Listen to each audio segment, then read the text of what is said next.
Tinawag ni Senate Blue Ribbon Committee Chairman Ping Lacson na pambabastos ang inilabas na minority report ng ilang senador kaugnay sa investigasyon ng komite sa flood control issue. Pumalag ang isa sa mga pumirma sa report na si Senadora Amy Marcos sa sinabi ni Lacson. May unang balita si Chino Gaston.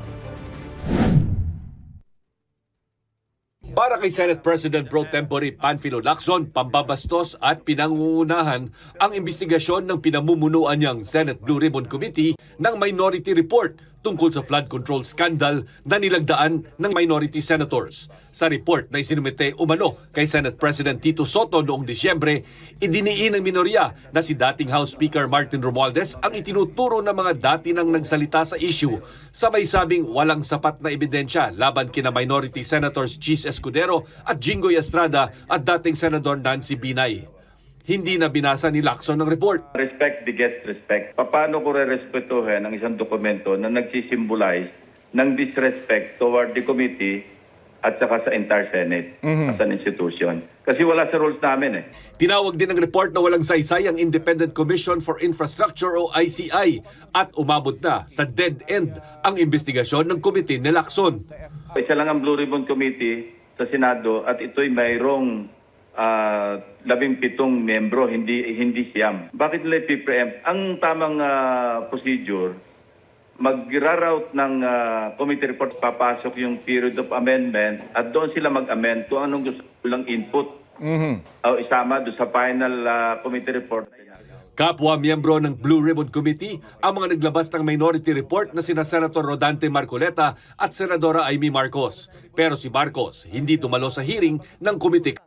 Wala, hindi lang ako kinakausap eh. Media kinakausap nila, ba't ko naman sila kakausapin? Sabi ni Senator Risa Ontiveros, hindi bawal bumuo ng minority report na ginawa na nila ni nooy Senador Coco Pimentel tungkol sa sugar importation sa bansa. Pero hinintay muna nilang mailabas ang final report ng Blue Ribbon Committee. So our minority report was a comment on and a constructive criticism too at may proposals kami doon.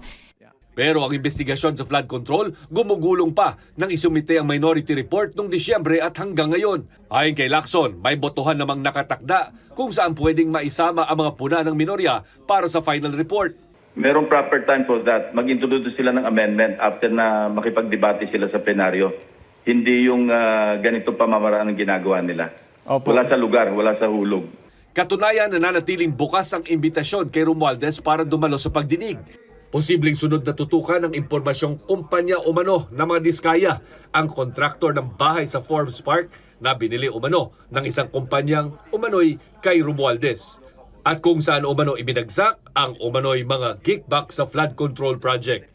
Ipatatawag ang abogadong may-ari ng nasabing kumpanya na board member umano ng isang kumpanya ni Romualdez para malaman ang kakayahan ng kumpanyang bilhin ang nasabing property.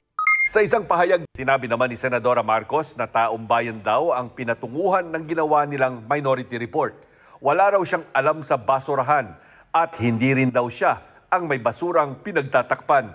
Ayaw raw ng senadora na patulan ang usaping respeto. Aniya, kung may pinakamalaking bastusan dito, yun ang pambabastos sa talino at pangunawa ng Pilipino.